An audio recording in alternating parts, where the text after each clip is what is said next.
పేరు దేవిన సోహిత, మా చెల్లి పేరు ధన్యత. మాది తూర్పుగోదావరి జిల్లా రంగంపేట. మేము వివిధ జాతీయ, అంతర్జాతీయ దినోత్సవాలకు ఆయా అంశాలపై ప్రజలను చైతన్యవంతం చేయడానికి మా సైకత్ శిల్పాల ద్వారా కృషి చేస్తూ ఉంటాం.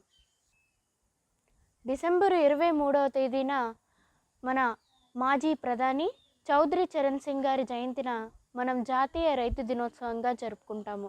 దానిలో భాగంగా రసాయన వాడకం తగ్గిద్దాం, పొడమికి ప్రాణం పోద్దాం అన్న నినాదంతో ఈ సైకత్ శిల్పాన్ని రూపొందించాము.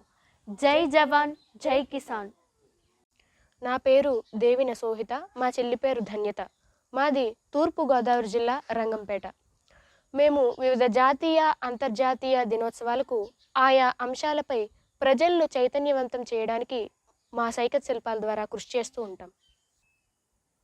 డిసెంబర్ 23వ తేదీన మన మాజీ ప్రధాని చౌదరి చరణ్ సింగ్ గారి జయంతిన మనం జాతీయ రైతు దినోత్సవంగా జరుపుకుంటాము. దానిలో భాగంగా రసాయన వాడకం తగ్గిద్దాం, పొడమికి ప్రాణం పోద్దాం అన్న నినాదంతో ఈ సైకత్ శిల్పాన్ని రూపొందించాము. జై జవాన్, జై కిసాన్. చరిత్ర సృష్టించినోడు ఇప్పుడు ఆ చరిత్రని తిరగరాయబోతున్నాడు. అబద్ధాల గోడల్ని బద్దలు కొట్టి నిజాలను రాగా మీ ముందుంచబోతున్నాడు.